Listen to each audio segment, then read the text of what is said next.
What's up, you guys? This is Devin from CenturyFX Studios, back with another video, and I know what you're talking about. I know what you're thinking. Devin, why are you wearing headphones in your video? I'll get to that in a second, but by the way, these are the Audio-Technica M50Xs. MKPHD put me on these, and I love these things. They're durable.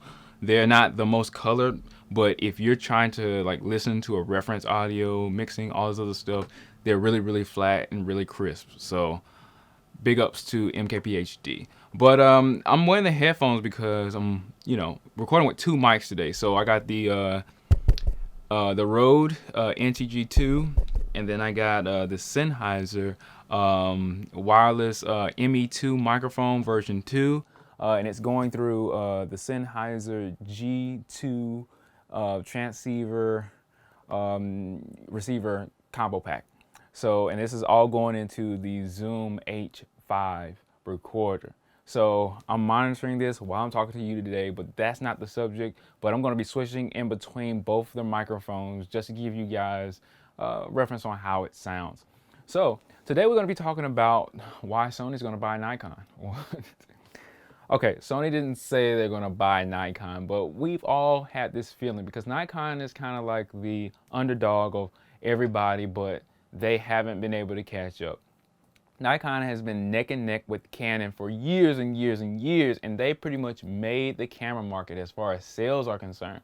They pretty much make cameras exactly the same to compete with each other just to have that recognition, that familiarity when you pick up the camera and all this other stuff. They've been so neck and neck that the cameras are almost indistinguishable because that's the market. People love familiarity. So now that these mirrorless cameras have stormed the market and Sony has really made a name for itself. Now, Sony's been making cameras before, but they've made consumer electronics and a whole bunch of other stuff. But now they've encroached on the Canon and Nikon market base by making these full-frame mirrorless cameras. And so Nikon, which they have DSLRs and these full-frame cameras that are DSLRs, old school clunky things with less software and more hardware, it looks old school and it works, but it's not small. It's not compatible with this newer age, small, high performance type of camera like the cell phone is. The mirrorless cameras are more like the cell phones. They're a little bit more compact unless you get like a big lens. But for all practical applications, they're a really, really small camera and they're quiet. They're almost everything that you thought a camera should be in this new day and age.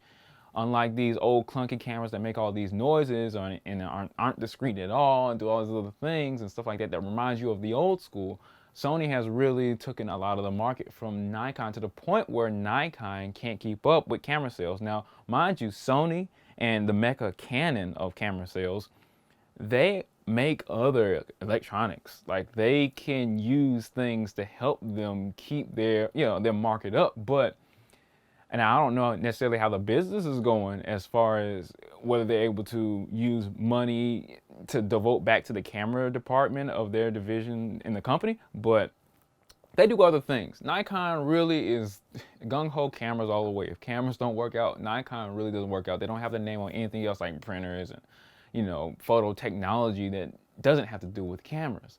So with all this imaging technology that Canon has, they can really own this consumer electronics company thing along with Sony. Now, since Sony's the new kid on the block, Sony has a lot to do with Nikon's success right now. As a matter of fact, Sony makes Nikon sensors.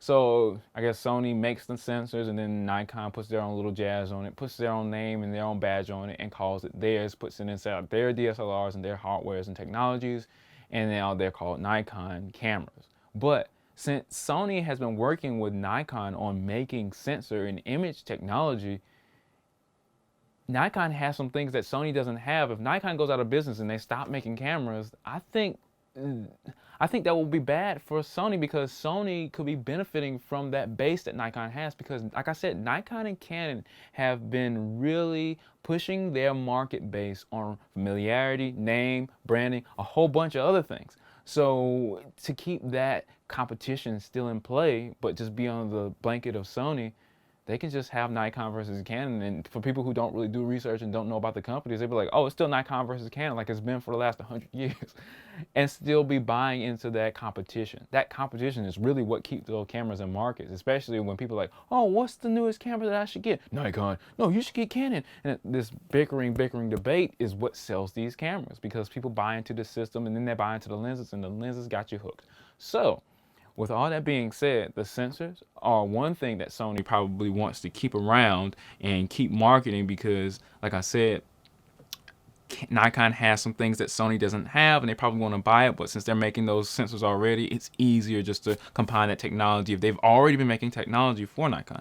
And then let's go to DSLRs. DSLRs is not a market that Sony capitalized on. Well, they did a lot of DSLRs or SLRs that had some kind of translucent technology, but people weren't feeling it, people weren't buying it. So to get something that's familiar to people who just want to get into the camera world without having to buy all this new, Sony mirrorless full frame, all this stuff, and they love Nikons because people have been using it for a long time, they're probably going to stay with some DSLRs. So DSLRs is probably something that Sony wants to capitalize from Nikon. I was like, okay, let me go ahead and get your DSLRs, have them under my name, and then be selling all these smaller end DSLRs, because that's what really gave Canon and Nikon their money. You see, that's where the money comes from. It doesn't come from the 1DXs. Nobody's going to buy a lot of people don't buy $6,000, $6,500 cameras or D5s. They don't really buy that. The pros do, but pros are not the biggest part of the market. The people who buy the cameras are the people who are enthusiastic and this is my first camera. Let me buy it for dad for Christmas, or mom for Christmas, or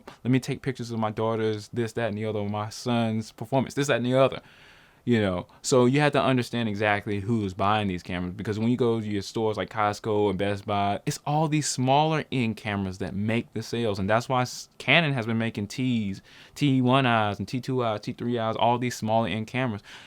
Canon doesn't have that many full frame cameras. Canon doesn't have that many pro cameras. As a matter of fact, when the EOS R, Canon's big mirrorless full frame camera came out, when it came out, it was just a smaller end camera. It was not even full, pro, let's go do everything with my pro camera. No, that's not what this is. It's not a dual card slot, big, fast camera, 20 frames. That's not what the EOS R is. It's just a camera to be a decent camera to, pave the way for everybody, but still be an under $3,000 camera. It's just works. It's there. The same thing with the EOS RP. 2 mirrorless full frame cameras that Canon has come out with that does not suit a professional's needs.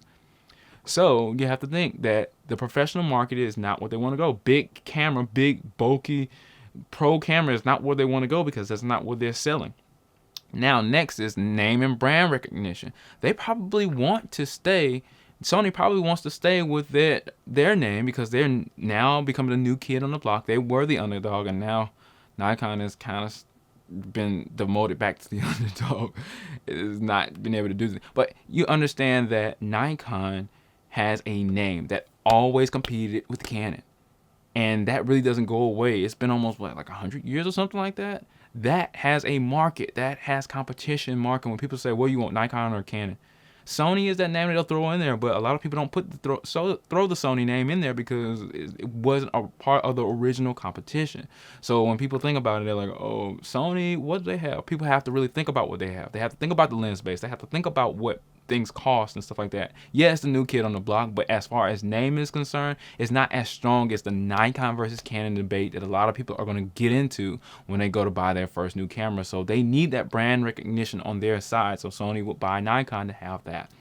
And then the last thing will be the lenses. Of course, like I said, the mirrorless full frame lineup, it has a nice lens lineup for Sony, but it is not as big as the smaller end cameras, like your crop frame sensors, your 1.5x crop, your A6500s. They don't have as many lenses as Nikon does on their side. Now Nikon doesn't have the cheapest lenses, but they have a huge lens base that Sony could then capitalize on, because now they have smaller end bodies. Those smaller end bodies now have lenses to go along with them, with a base of people who are raring to stay in those. Because if you buy into a camera brand, it's probably the lenses that are going to be the glue that sticks you into that brand.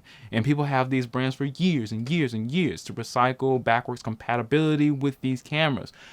Sony doesn't have all that backwards compatibility because they had to change their mount so recently that they don't have a lot of backwards compatibility with this newfound image quality coming from their mirrorless cameras. So those are some of the things you want to think about when you're thinking about Sony and Nikon. They are really the same brand when you think about it. The only thing is Nikon wraps their name and badging around Sony's sensors. And now if you're thinking about it, what's the main part of the camera? The sensor. It could shoot 1 frame a second and be kind of poor on menus, Sony. But as long as it produces a good image, that image comes from the sensor. I don't know, guys. Tell me what you think in the comments below. Do you like the Sennheiser ME2 version 2 wireless lavalier microphone versus the Rode NT-G2, the old trusted, tried and true, old reliable Rode microphone? Or do they work well together? Tell me what you think in the comments below. I'm done with CenturyFX Studios, and keep watching the videos.